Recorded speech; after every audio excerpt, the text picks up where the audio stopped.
For your 2011 to 2013 GMC Sierras 3500s. Step one of the install process, getting these little guys out. There is like 1, 2, 3 up front, and then there's 2 in here and here. Get all those out. You just pull out the middle, pop it up, and then it'll pop out. And then once all that's done, this piece will come out and you'll be able to get to the bolts up top. Once that cover's removed, you got 4 10 mils up top that you got to remove right here. And then the grill pop out, and I'll show you that in a second. Okay, and to actually remove the grill on the Sierra, it's quite the process, but it's doable. On the sides here, you have to take off, first of all, you have to take off the whole lower color matched piece of the bumper, but it's not that hard to do. Get these 2 little 7mm out of here.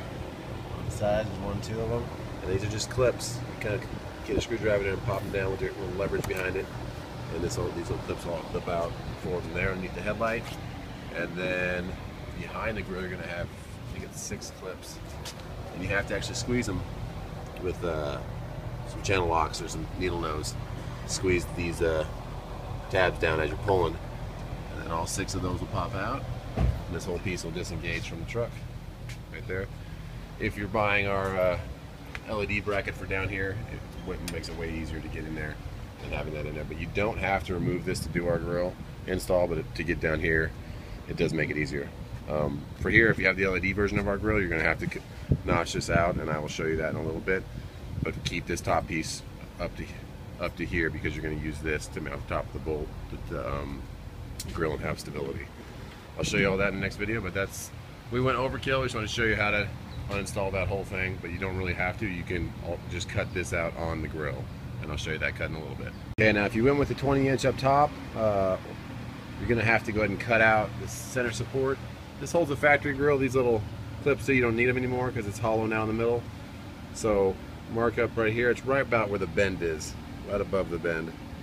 Cut that, and then right down here below the clip, cut that, and that will let that 20-inch light fit in there. Just notch that out with a grinding cut-off wheel. Cut out all that, and then your 20-inch light will fit right in there. And then also mark down for these top bolts to support bracket.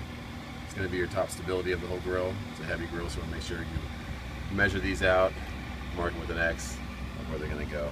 You can always hollow them out and move them around a little bit, but you want to get pretty dead on of where those bolts hit that. Mark it out, and it'll go through. I'll show you those cut out in a second. This will be your cut. About an inch and a quarter on the side.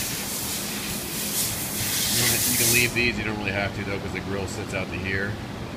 Both sides. And then the most intricate part of this whole install is going to be measuring out this. It's 3/4 inches in, and just off the bottom on that one, 3/4 inches in, and about a 1/2 inch from the line right there.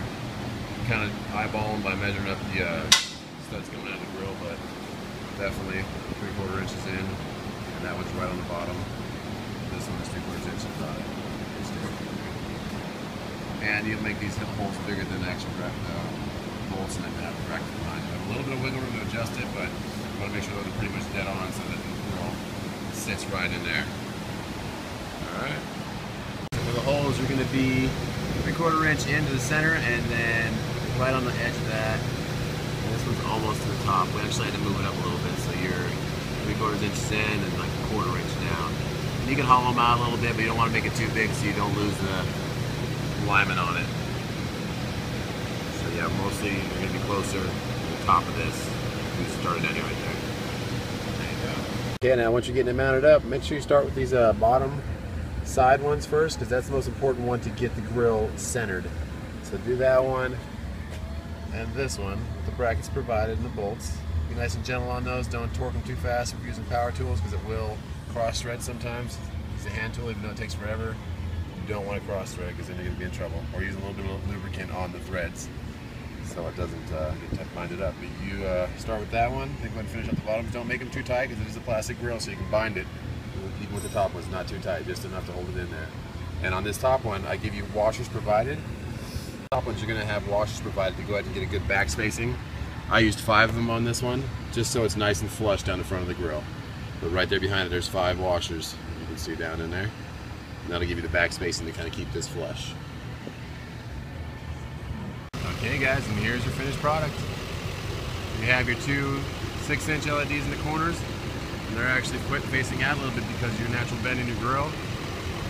This one is done with our hydro printing. Over 1 million designs of hydro printing available, whatever you can imagine.